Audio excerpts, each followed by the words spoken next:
Hello, ladies and gentlemen. Welcome to episode 281 of the Drunk Dash Nerds podcast. I'm your host, as always. I'm Tyler. And joining me, we have the man, the myth, the legend himself, Sir Colonel Gables. What's up, buddy?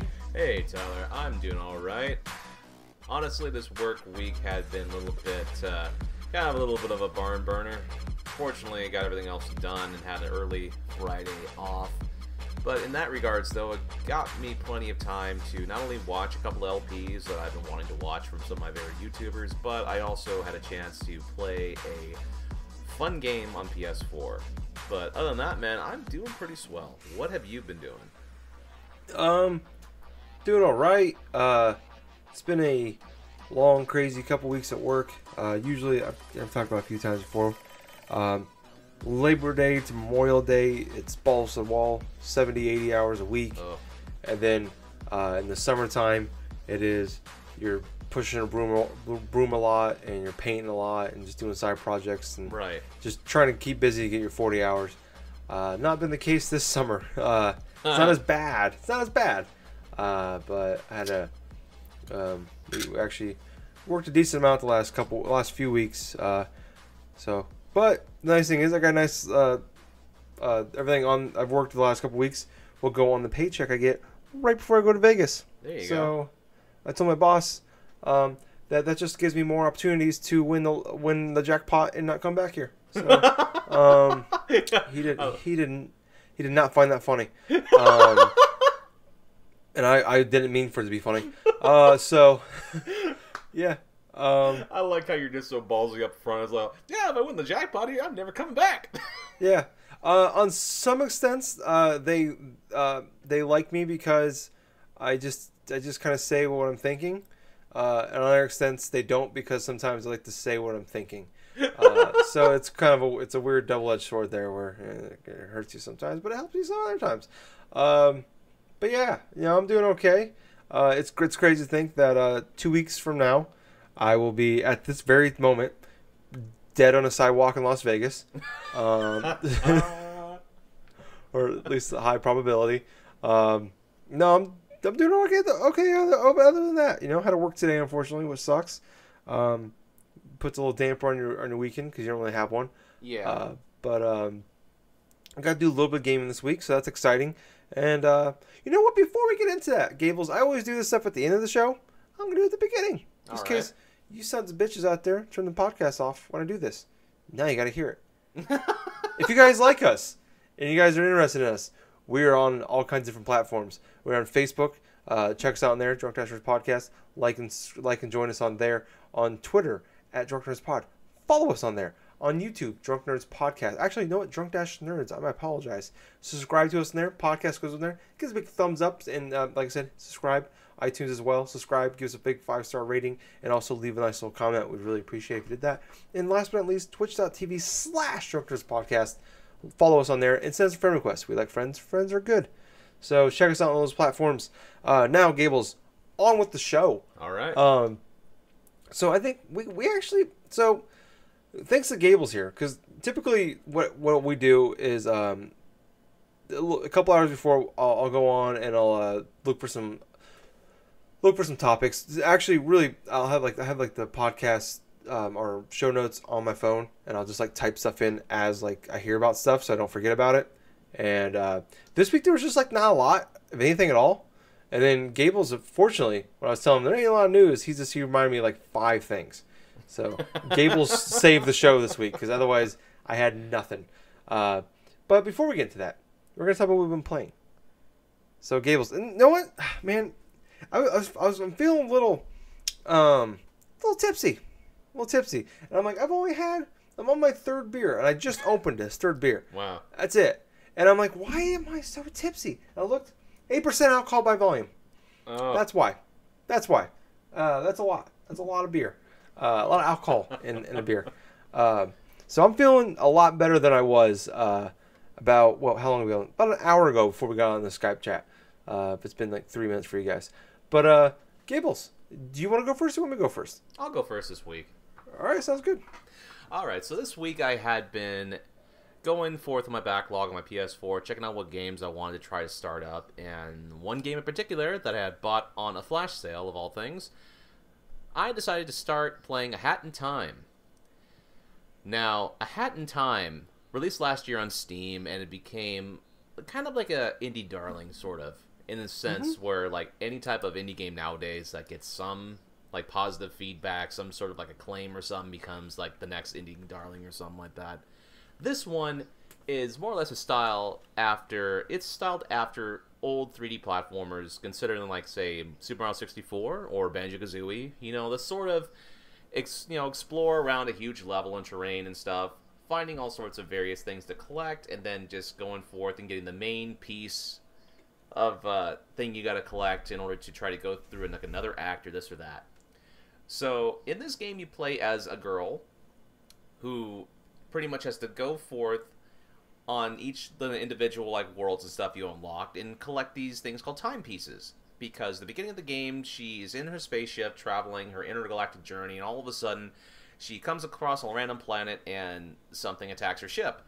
So apparently what ends up happening is there's some like bunch of like mafia dudes, right? These big lumbering sort of like dudes or something like that just somehow infiltrate her ship and basically makes it so that all of her timepieces that she had inside of her vault go scattered throughout this various like galaxy of stuff.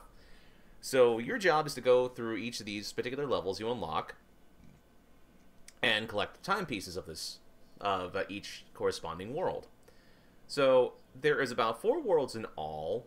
Each of them have their separate acts, along with something called time rifts. And what a time rift is you get the specific picture and you get to explore the overall terrain of that world and find specific points where this little circle, this blue circle or something like that, you can enter into. It sort of has that sort of time influence where it pauses the game, but it transports you to a different sort of like a stage that kind of reminds me sort of similar to that of, say, Super Mario Sunshine, where you know those little but those platforming courses and stuff, where you can just go along, travel, and then all of a sudden, at the end of that level, there's like a big old, like, say, like, in Super Mario Sunshine's case, it's like a shine sprite or something like that.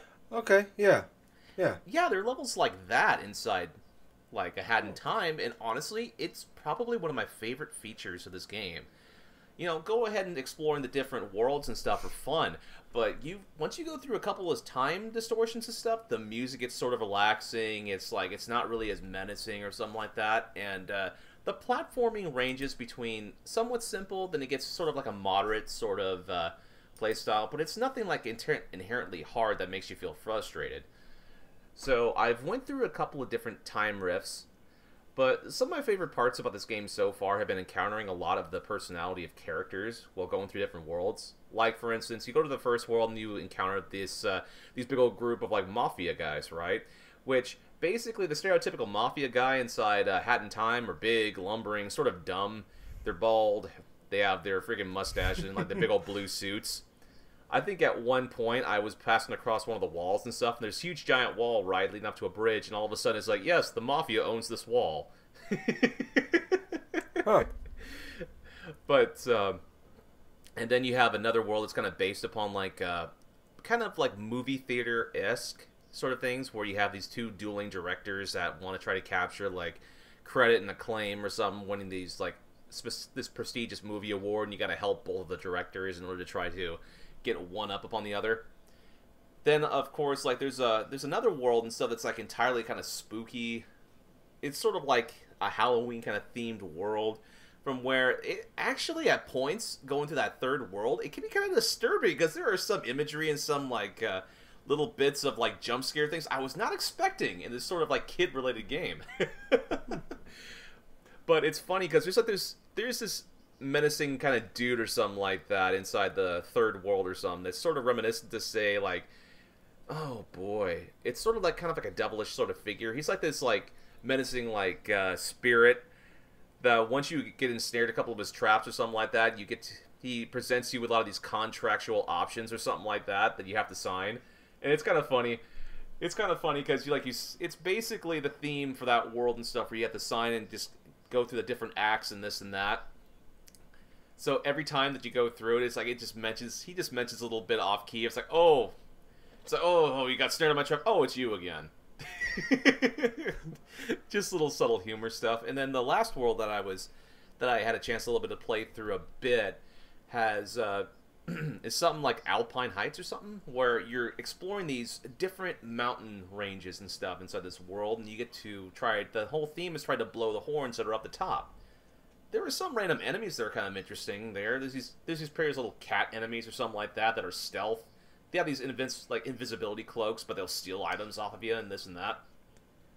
So I've explained a little bit about the levels, though, but the gameplay in of itself is sort of...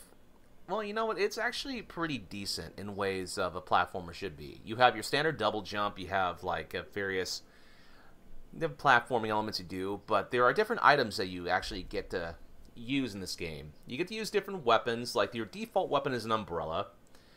You have these different hats that you can actually collect yarn for inside the game in each world to create different hats. And each hat has its own special ability. So the regular hat that you have can actually, if you hold down L2, it could search you, it can actually lead you to a specific direction that you're supposed to be going for that mission. Then there's like this particular type of hat that allows you to run faster. If you get like a corresponding, like say, like badge or something like that, it'll actually transform the hat into a scooter that you can ride around. I know. It's really funny. It's kind of like out there and stuff, but the personality is really fun in this game. And then it's like there are certain hats you can use like for ground pounding purposes, for like throwing potions and this and that. All in all, I think there's about like 6 or 7 different hats, and I'm trying to collect enough yarn to unlock this time stop hat that I want to try to unlock and see how that works.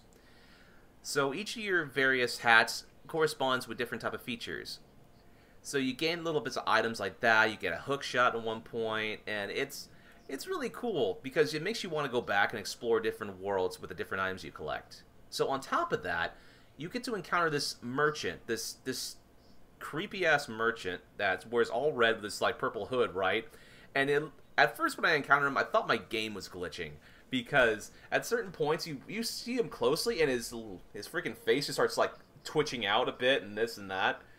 But no, that's part of his characterism, and he purposely tells you, it's like, oh yeah, don't mind the little finicky stuff that I do, you know, and stuff. He's like, okay. And his purpose is to sell you badges. So these badges you can equip onto your hat, and it makes it so that you can have different features that will help you out. Like one allows you to have a charge beam for your umbrella, and there's another one that actually allows you to make the game harder for you. So it's like a one-hit KO badge, where it's like you equip that, and you only get hit once, and you're dead. So for that badge, there's an achievement that goes along with it, where if you defeat a boss with that badge equipped, you can actually unlock a silver trophy inside the PS4 version for beating a boss without being hit once. So that's something to think about. But overall, there have been a different amount of bosses I've faced. I have not beaten the game yet. No, there are specific levels that I have not figured out that I need a specific item in order to advance, in order to try to complete these different levels. I've collected around 23 timepieces. I think there's a maximum of about 40 inside this game. So, all in all, A Hat in Time is really well done. I think it's a really well done platformer, and I think that when it comes to like Game of the Year stuff, it's probably going to be on that list, because it does something that actually some other games of its type kind of rarely do nowadays. For one, it's comparable to a point where it doesn't feel boring or too over complicated. For example, one of the reasons why I haven't gone back to Ukulele when I got the game on PS4 to begin with is because, for one, there's a lot of things that I wanted. There's a lot of things to try to explore, but yet I am not very interested in going back to the game yet.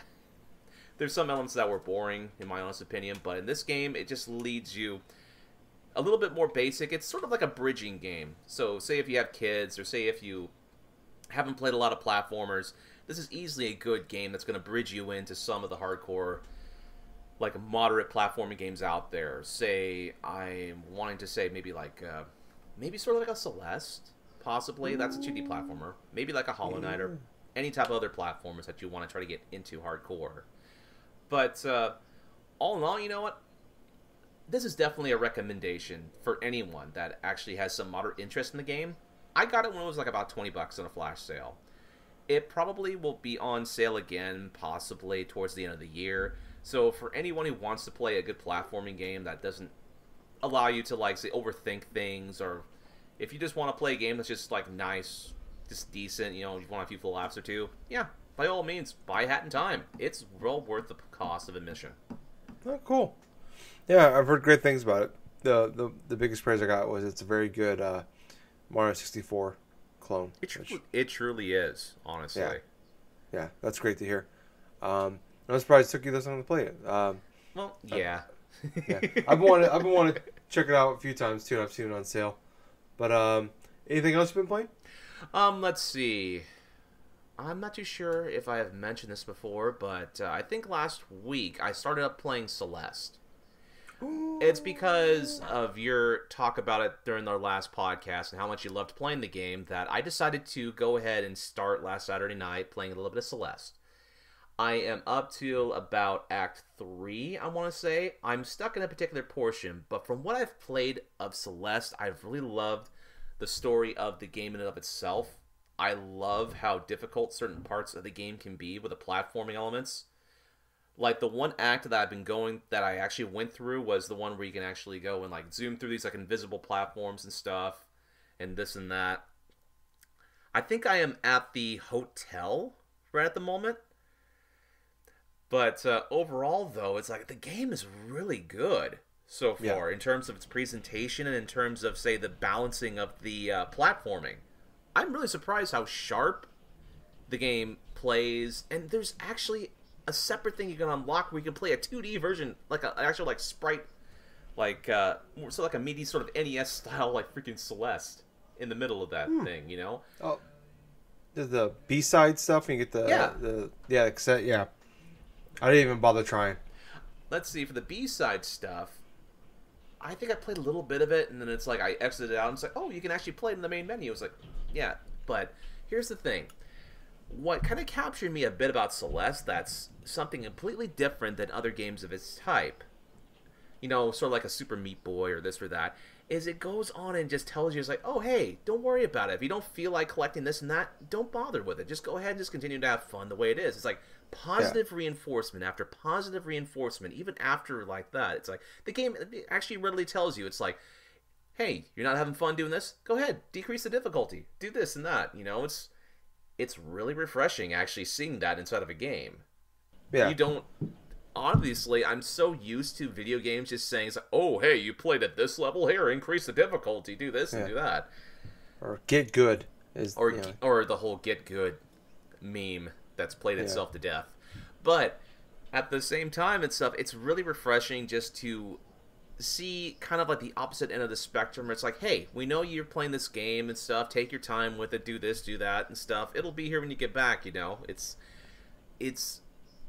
honestly, it's a breath of fresh air for anything else that I've played of that genre. Because you're so used to playing sort of the twitchy sort of platforming things along the lines of a Super Meat Boy, or along the lines of, like, say, The End Is Nigh, where you have to go through to these precision platforming levels and stuff, and do this and do that, and you get frustrated over and over because you keep on dying. Whereas in Celeste, there really isn't, like, too much, like, penalty if you die inside the games. I mean, the game itself specifically tells you, it's stuff like, hey, it's a learning experience, you know? Let's do this, let's do that, you know? You can get better at it, blah, blah, blah, and so on and so forth. And in and of itself, it makes me want to play the game more. Yeah. But what's kind of interesting is I played a little bit of Celeste, and it's like, I wanted to try to play some on PS4 as well, and I started up A Hat in Time. And it's kind of that thing where it's like you play a great game and all of a sudden another great game kind of like interrupts you, and then all of a sudden you start playing that. That's sort of what happened with me at Celeste at the moment, where I'm taking a break of it. I don't feel really pressured to finish it at the moment, but I will get back to it as soon as possibly I finish A Hat in Time, which I'm not too sure how long that will be. But you know what? Celeste is a fairly great game. I will say with certainty that if I finish that game and it keeps consistently just improving upon each aspect of it, that is probably another game that may be on my list by the end of the year. Yeah. And that's rare for me. 2 games, one after another, released this year on the consoles potentially could be top 10. I think Hat in Time came out last year, actually. Came out, yeah. Both games came out on... Well, actually, no. Hat in Time Celeste... came out on Steam last year. Celeste came out this year. Okay, alright. But I know Hat in Time came out on consoles, PS4 and Xbox One this year, I think. Oh, okay. So, I thought it came out... Alright. So that's good, though. Yeah. I'm glad to hear. The hotel in Chapter 3 in Celeste was the part that broke me and finally made me go towards the... turning on all the abilities. Right. But, yeah, that game's fantastic. Anything else? No, that's about it. Okay. Well, 1 second. Yeah. Okay. I'm ready to talk about what I'm playing now. All right. So I've dabbled a little bit in games last week or so. I talked about last week. Picked up Captain 2 Treasure Tracker. It's a port of a Wii U game that came out in, I want to say, was it 2014 or 15? But you guys have probably heard me nerd out about it since I played it back then. Absolutely love that game. It was probably one of my favorite games on the Wii U. Oh, yeah. Surprisingly. Gables has heard me talk about it many times. So, came out finally, get on the Switch. Super excited about it. Came out last Friday. It's $40, so if you're interested, it's a budget game. Budget first party game, I guess. And what you do in this game is you play as Toad, and it's the only game I could stand him in because he ruins like everything else he's in for me, for the most part. Especially in like the Mario and Luigi games, in the Paper Mario games, he like ruins those games for me. But in this one, he's on an adventure, and he's getting stars, and his girlfriend, I don't really know, gets taken by a bird. I don't know why I'm telling the story. It doesn't matter. But he gets taken by a bird, and he's on an adventure to get the bird back. But he's also stopping to get stars at the same time. I don't know. It doesn't make much sense in that part. So each map is very small, with a lot of little puzzles in between. Each map has 3 diamonds, and at the end has a star. And you have to solve puzzles, and you need to collect diamonds. You have to have X amount of diamonds to advance upon the plot. I finished the first chapter. I think I got a few into the second one. But you could probably beat each level in, I don't know, less than 10 minutes. They're super easy. At least start off the bat. They get a little more difficult, especially a little later on, especially if you want to find everything in it. But it's just a fun little puzzle platformer. It's not like you're not gonna really rack your brain too much over some of the puzzles in this game. It's just a nice, fun, like positive game to play, and that's what I think I like about it.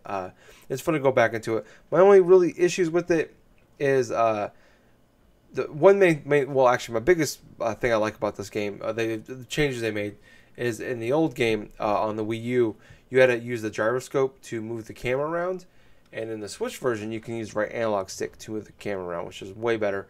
But the issue with this is they had to change it around because a lot of levels required you had to use the touchpad on the gamepad, on the Wii U gamepad, to move things around, or you can tap on things to unveil like hidden objects.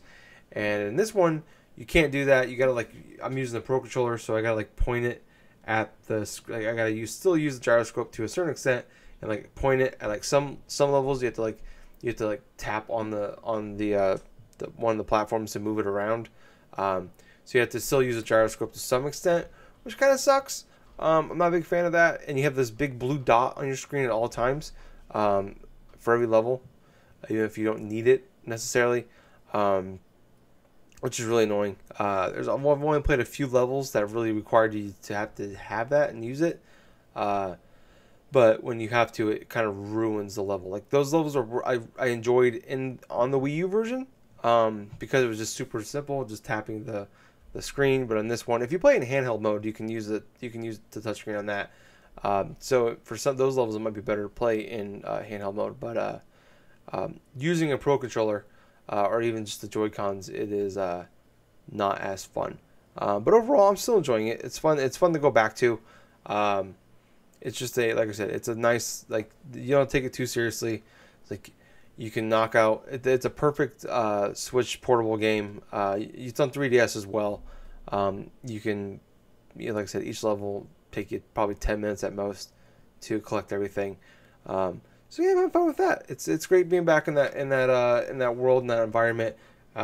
Now, really, all I need is Super Mario, or Mario 3D World, and I'm golden on as far as Wii U ports go.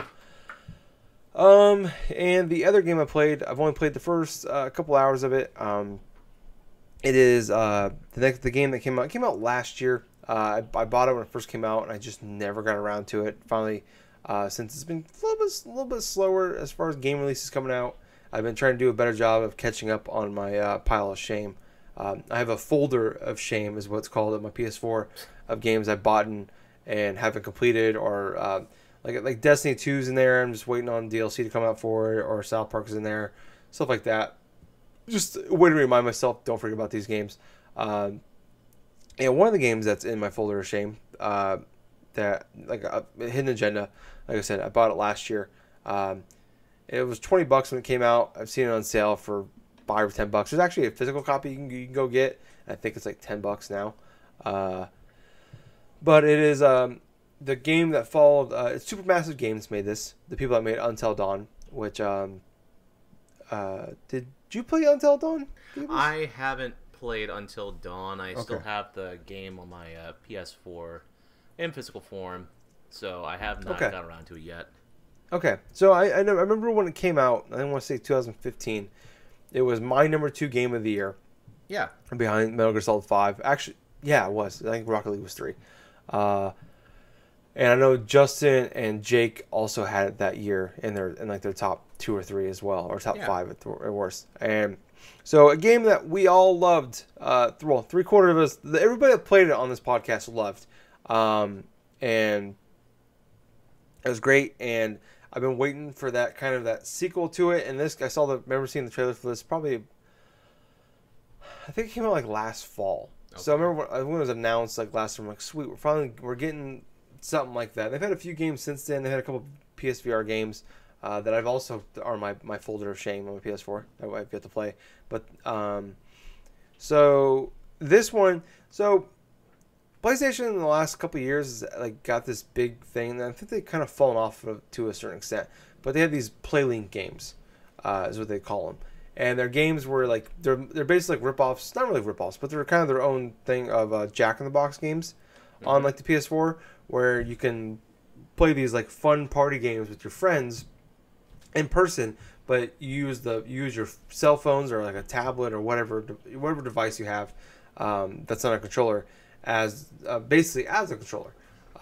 So like they have like a bunch of fun like party games you can play.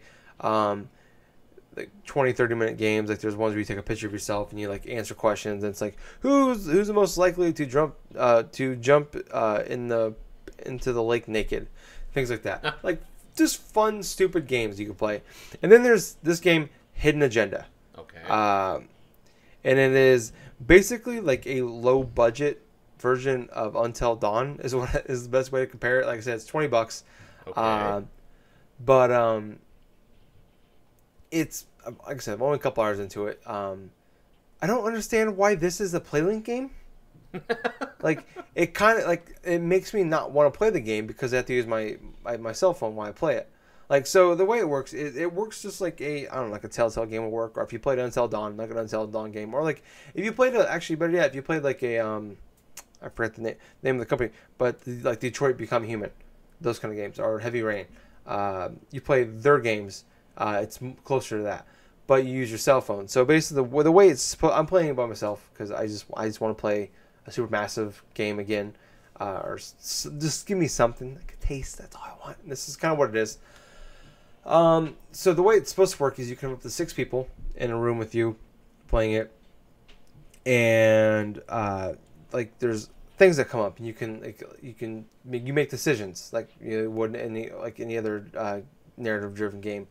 And like there's one part like so there's this serial killer called the Trapper Killer, and Okay. there's like one part when you go like at the beginning of the game, you arrest this guy, and you believe he's the trapper killer, and you can either shoot him or you can like one of the options is shoot him or don't shoot him and try to arrest him.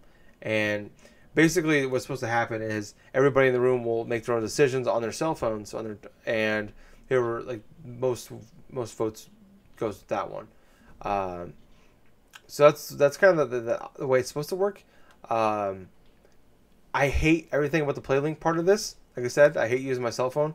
I wish I could use my controller, or just give me the option if I'm playing by myself. Just let me only play the game like you normally would, like an Until Dawn type. Okay. But like I said, only a couple hours in. It's very like it still looks pretty good, but it doesn't match like you play Until Dawn, you play this, just like yeah, it just feels like I don't know, like until like this game was being made, but like Until Dawn hadn't come out yet or wasn't like as popular as it was, or something. So they're just like, we're not giving you as much of a budget, and then like, okay, well this actually picked up, so we're gonna make this a PlayLink game, and I was like, I don't know, it feels like unnecessary. And like I said, most of those PlayLink games are like fun party games, like you're just drinking with your friends goofing off, and they're 20-30 minute games. This is like a legit 6-hour game. Like, why they thought this would be a good PlayLink game, I have no clue why. I'm enjoying it. Don't get me wrong. Okay. I don't want to like as far as the game goes, I'm enjoying it because it reminds me of like a Until Dawn. Like I said, it gives me that. It feels that need for me to a certain extent. I just don't like. I like the game. I just don't like playing it because I have to use the PlayLink stuff. Which I wouldn't mind. I don't mind it doing the PlayLink stuff. Like I've had fun playing Jack in the Box with people before. Right. And I've seen some of those games. They look fun. I just don't. This just feels like unnecessary. One of those. That's kind of strange how they programmed it in a way where you have to use your cell phone to play a 6-hour game on the PS4. Yeah, it just like the play like all that stuff is like the Jack in the Box stuff. All that stuff is really really cool. Yeah. I love that idea. I love that idea of having that. That's awesome. I'd love to be like at a friend's house and we're just all playing a game. Or like, we can all like, hey, everybody has a cell phone and has a smart device of some sort. Like, what you want to play a fun party game? Like I've done a few of those and they're fun to do. Hilarious times. But it's just so different. Like I said, if it was like, I don't know, 30-40 minutes or whatever, like and there was like different sections or different chapters or like there's different stories and they're all like little short stories, okay, maybe. Like I said, this just feels like it was just like forced in there. It's like, you guys are big right now and we're trying to make this thing happen, and I don't know if it's still happening. I haven't heard of a PlayLink game coming out for a little while now, so I don't know if that took off, but yeah, I don't know. It's fine for what it would be. I would enjoy it way more, and I would have played it when it first came out if it didn't have that. But I bought it not knowing it was a PlayLink game, and then when I found out, I remember went to go play it, and I was like, oh, well, I don't really want to play this game right now. Like, so that's my problem. Is like once I get going on the game, I have fun, and once I get it going, but just like getting myself like mentally like I gotta like fight with myself to like get myself going on this game. But once I hit start and I got everything hooked up, ready to go, I'm fine. It's like, this is stupid. But yeah, I don't know. Like I enjoyed the game. I just don't like the way I have to play it. That's all I've been playing this week. Like I said, it's kind of, we're in July. Not a lot coming out. Madden comes out in a couple weeks. What sucks is I have to go back to work the day. I come back from Vegas, and the day after Madden comes out, but I have to go back to work that day. So that sucks. But then after that, it's going to be crazy games, Gables, all the time. Yep. So we're going to have no news, but a fuck ton of games to play, which is better, I think, than the alternative. But moving on to our topics. Like I said, Gables saved the show, as usual. So I wanted to mention this one. Not really a lot to add to it, but we talked about Nathan Fillion and teasing some Uncharted stuff, and the rumors, and not really rumors, but there was like people were like talking about, is this like a fan film? Well, it turned out it actually was. It's like a little 15-minute or so fan film. It's on YouTube. It's free to watch. Fifth Fillion is Nathan Drake. It is. I really, really enjoyed it. Have you got a chance to watch it yet, Gables? I haven't yet, but I've heard a lot of positive feedback on it. Yeah, so it's like I said last week, if you haven't listened, Nathan Fillion's been like the dream Nathan Drake for people for like 10 years now, since they've been trying to make this movie, and it's it's everything you hoped and dreamed for. Just I wish it was a bigger budget and a full movie, and he had dropped like 30 more pounds. But other than that, it's perfect. Like. Don't get me wrong. Like I said, I would flake that man for free, and Gables has to because it's Nathan Fillion. He doesn't have a choice, whether he misses it or not. But yeah, no, it's fun. It's really good. I enjoyed every moment of it, and I think I enjoyed it more because it's Nathan Fillion than it is Nathan Fillion playing Nathan Drake, because I just love most of the things he does. But yeah, it is really good. Like I said, it's free. Check it out. It's on YouTube. You just simple search on there, you'll find it. So yeah, I think that's really cool. I just wish it was a full featured movie. But moving on to some of our real news this week. I'm gonna go on with what here. I'm gonna read the headline. I'm gonna read you the headline of this article I found, and it's gonna make you want to say #fuck Konami. Okay. But there's a nice little story behind this. So Konami shut down a 17-year-old kid. PT remake for the PC. So if people don't remember, there was a game called PT that was Hideo Kojima and Del Toro. I can never say the guy's name, so I always say Del Toro. We're making a game with I forget his name. He's the guy that's in Death Stranding, but he's also on Walking Dead. But they're making a Silent Hill game, and they had the PT teaser that came out, and people didn't know what the hell it was until they beat it and found out it was Silent Hill. Then the game got pulled off PS4 and Xbox and PC, or PS4 and Xbox. Never made it to PC because the game got canceled and all shit with Kojima and Konami. We all know about that. But there was this kid, a 17-year-old. He was 17 years old.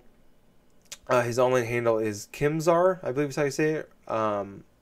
So I guess Konami contacted him a couple weeks ago, and he was told to cease and desist on making this. He was making a PT. He was converting it to the PC. He was going to put it on PC for people to play, and I guess he was fairly close to having it done. And he was told they can no longer do it. However, a Konami representative was very cool about it, not personally threatening, and complimented the work. And this is all direct quotes from Kimzar, and complimented the work. Moreover, he says Konami has offered him an internship, but the PT remake has got to go. Kimzar said, estimated that he put about 180 hours of work into this, getting this PT remake to the PC.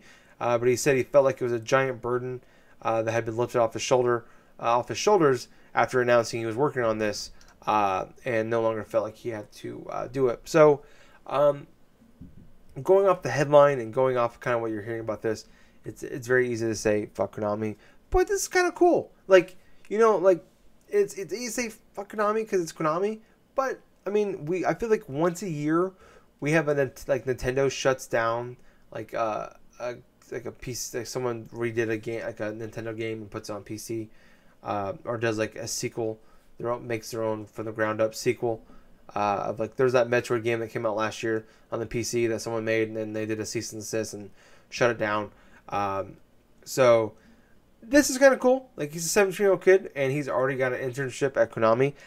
I'm guessing he's probably going to be making a bunch of Metal Gear Survive loot boxes or something. But good for this kid, you want a job? This is probably the best way to get a job nowadays in that world. What about you, Gables? Well, let's see. In terms of getting a leg into the gaming industry, yeah, that's actually pretty cool that he was offered an internship. But at the same point in time, whether or not this is the case of okay, this is good or bad or something like that, it kind of remains to be seen. On one end and stuff, it's Konami pretty much just issued the cease and desist because they still own the licensing stuff to PT in terms of that. I can understand it from the business perspective. But in the opposite ends and stuff like that, internships can be either or like good or bad in terms of like what they could pertain to. For instance, a lot of internships, especially around the gaming industry, some companies don't even pay their interns, to be perfectly honest with you. And in terms of that, it's like it's kind of interesting that they would go on like there's like, oh, okay, this is pretty good, you know, this kid did this and that and stuff like that, offer him the internship. But let's look at this case right there. A lot of the young interns that are hired on for certain projects like this are around that kid's age, like around 17, 18, and stuff like that. I mean, I humbly do agree that it's a kind gesture to offer him like an internship to a gaming company, because obviously the kid's got skill. He spent like around 180, close to around 200 hours going through trying to convert PT to the PC. So he did a lot of various coding and various amounts of advanced sort of programming, kind of like going inside the source code and just manipulating a lot of stuff in order to try to make this game compatible, just transferable to the PC. So honestly, in of itself, I feel this story in terms possibly could be a bit like a win-win for the kid. At the same point, if I was the kid and I have seen Konami's track record and stuff, and I've done this and stuff, I would try to get like another job, like possibly another gaming company. Because at the same point, it's like being offered an internship to Konami, while it's flattering and stuff, I think you should just like humbly, if he wants to get into the gaming industry, if he has that interest, try to use that as a stepping stone or something, get into like another publisher. Because you know what, Konami has a lot of bad PR. Yeah. And they're not really known for their like intent, like gaming stuff nowadays. I mean, what the hell would he be working as an intern for, you know, at this case and scenario? I mean, I'm not trying to post like a negative perspective upon this, but I will say that, yeah, it is pretty cool of them to offer the kid the internship and stuff. It's a kind gesture into doing so. Yeah. This is the sort of thing where we call it a resume builder. Yes. Like, this isn't long term, but like I said, it gets him in the door. And exactly.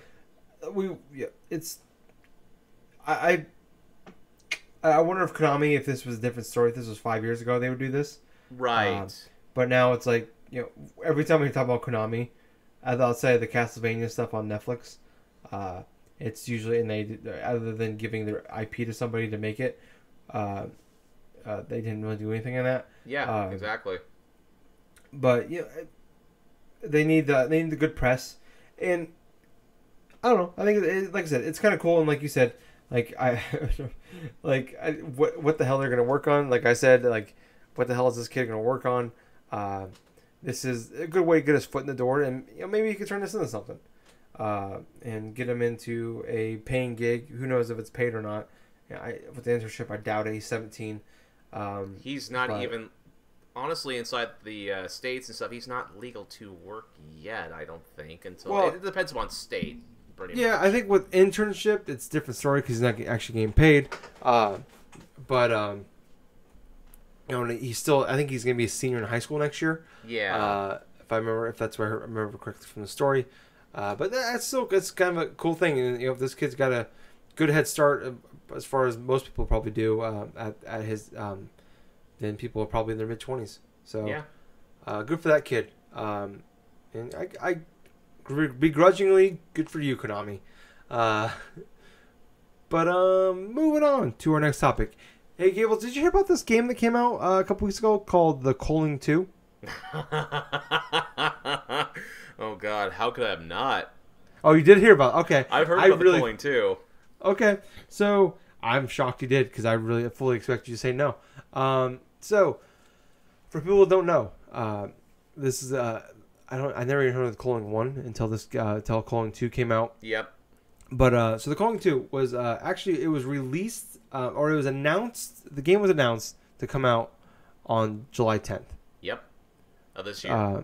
This year, 2 weeks, a week and a half ago.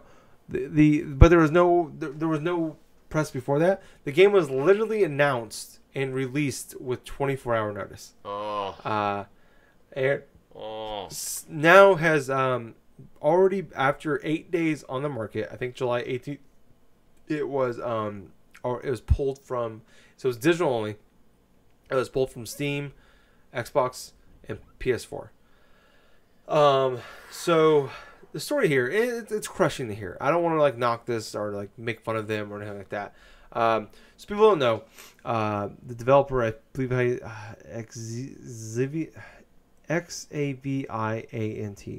Xviant maybe. So the director of operations, Josh Van Velde, he went on YouTube and issued an apology to the fans of the Culling 2 for the botched launch of the Culling 2 last week. The decision to pull the plug on Culling 2 resulted from complaints over banning the original game. Apparently, the original game had a good following. We're not really PC guys, so it was a PC only thing, so we don't really, we didn't know much about it. Right. But they announced this, like I said, with 24-hour notice.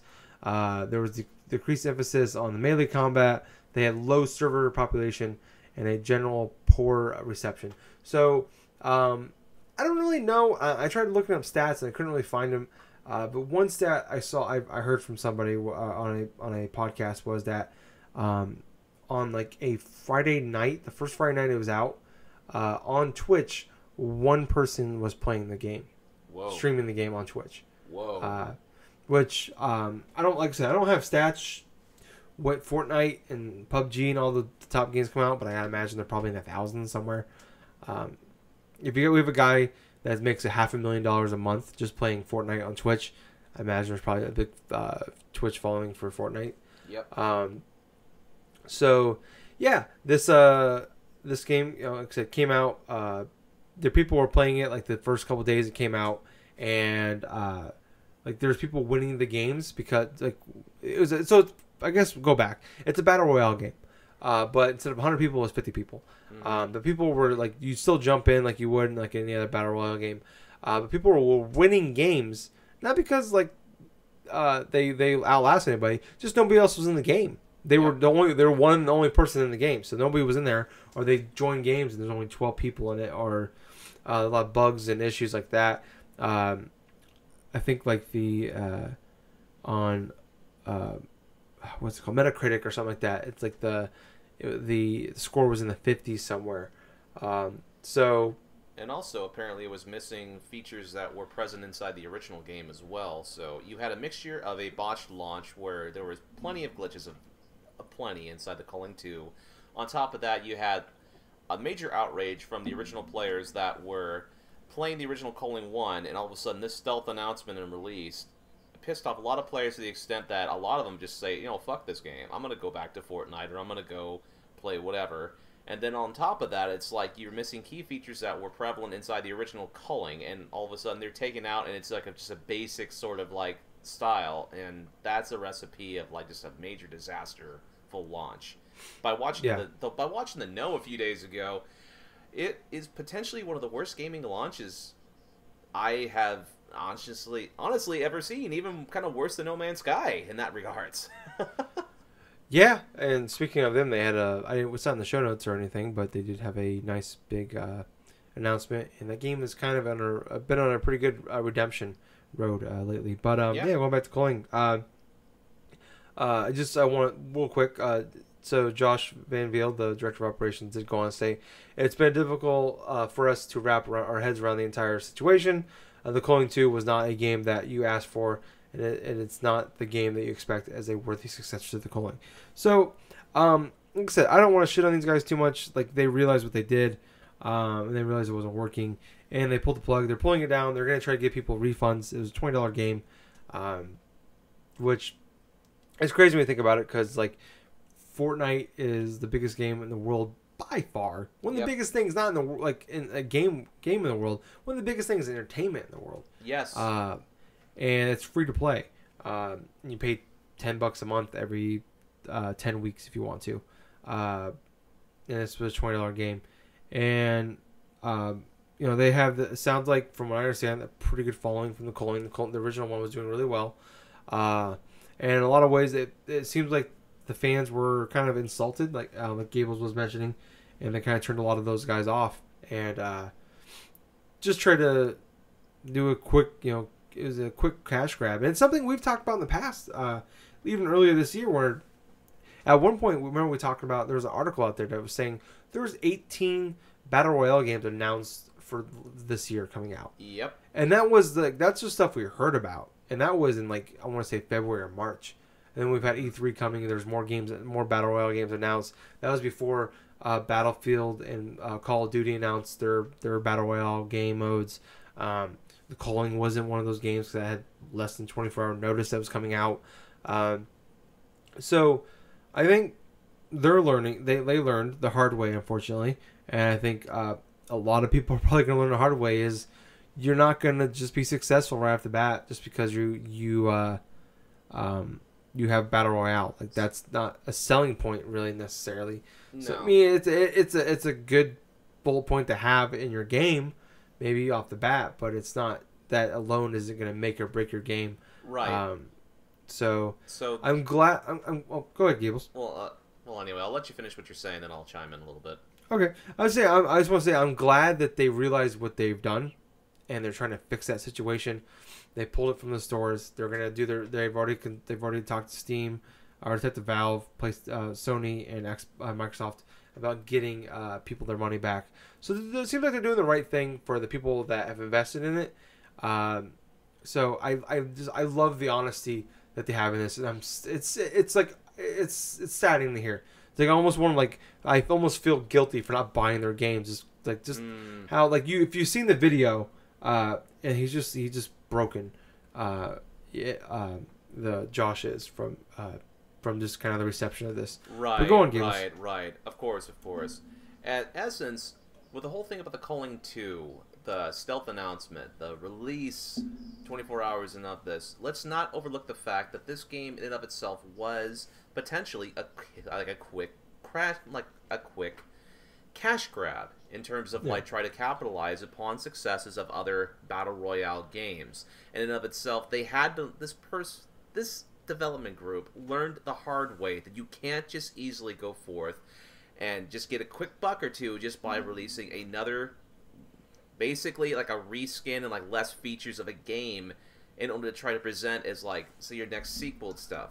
I don't know what in the world these people were thinking in terms of releasing their sequel so close to their original launch within the last 6 months. Actually, they released the Culling almost 6 months ago, and wow, at the same time and stuff, they had a lot of good features. They had a decent amount of followers. All they had to do was not basically just go forth, maybe add on some more features and stuff, but they immediately try to cut ties with their original game and introduce a sequel in that regards and stuff. It's kind of hard. You know what?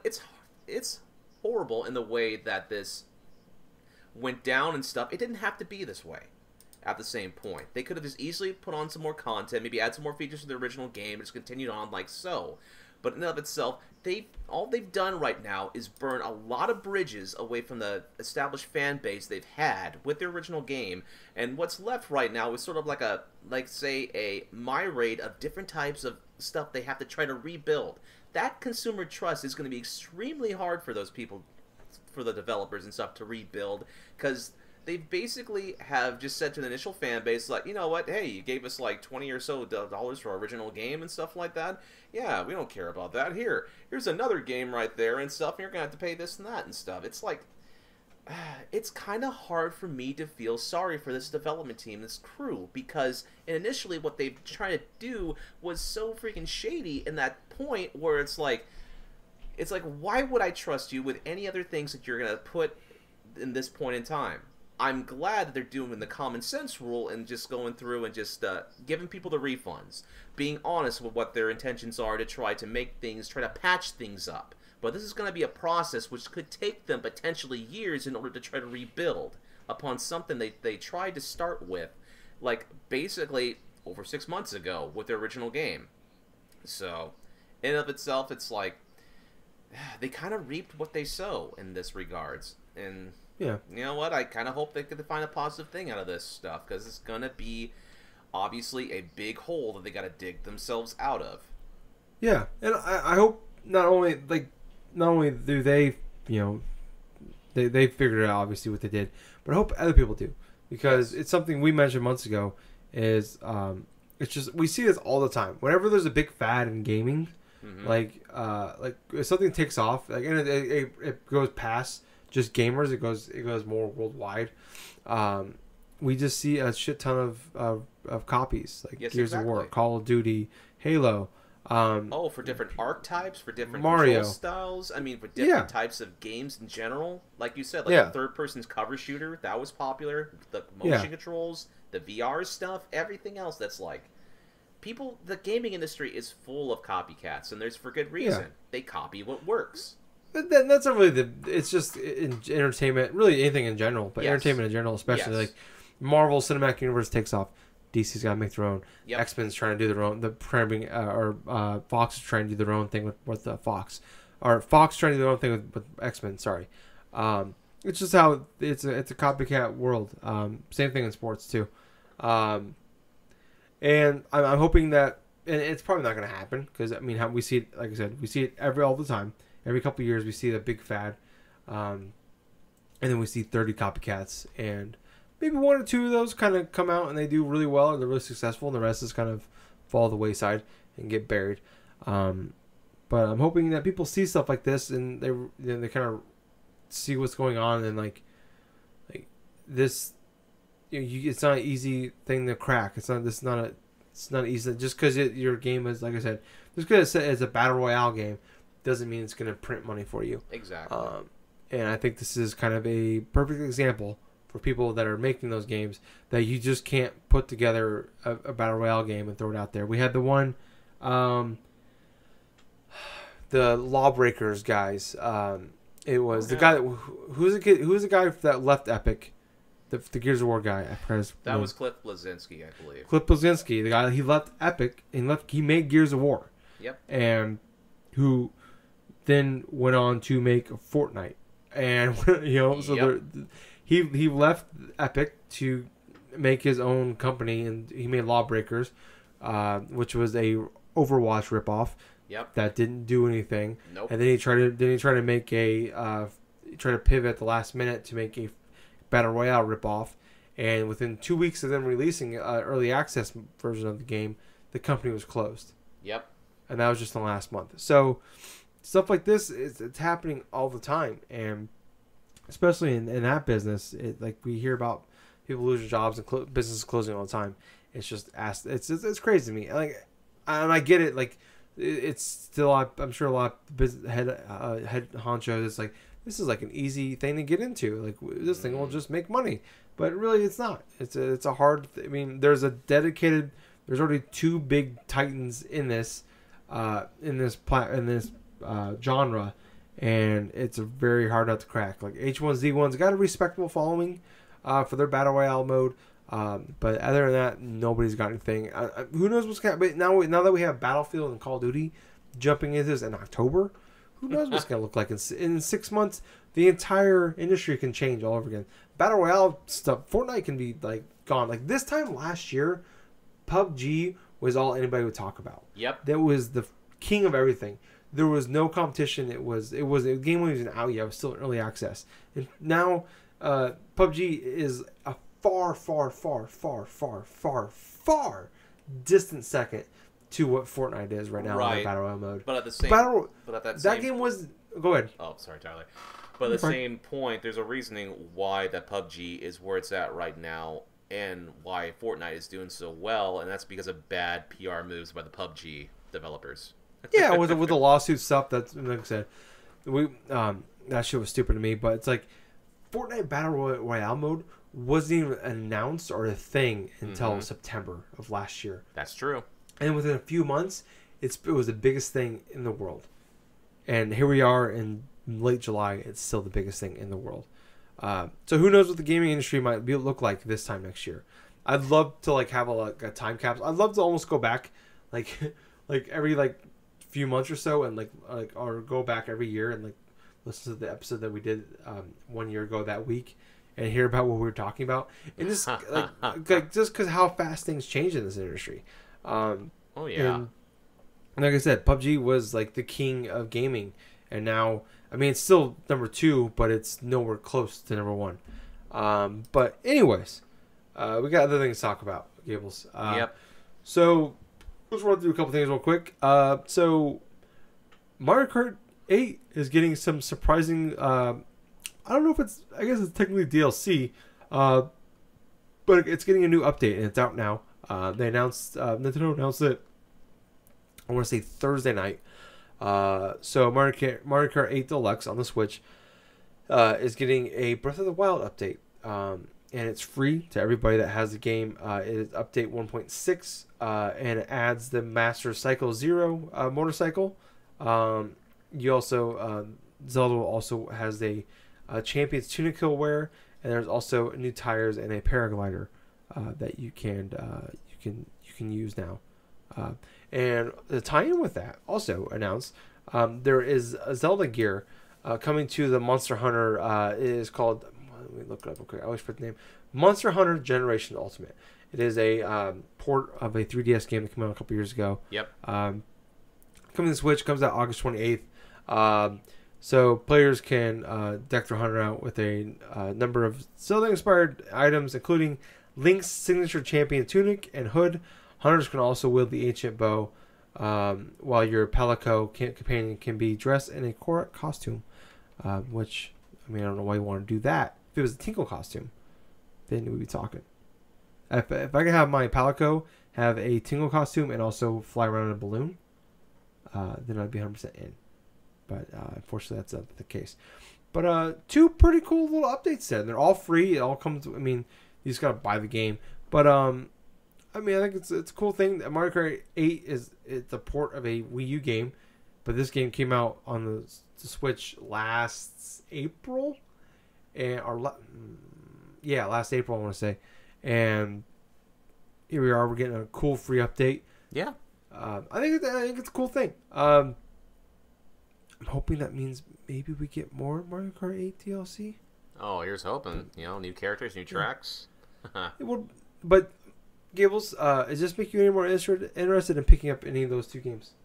Honestly, it makes me interested in just popping in Mario Kart 8 Deluxe and stuff like that, and just playing a little bit as Link. I mean, that makes me interested. Monster Hunter Generations. Let's see. I need to learn to completely play those type of games, man, because I am interested somewhat in playing Monster Hunter, but at the same time, it's going to take a lot of time and a lot of effort to go through and actually learn about character builds and this and that.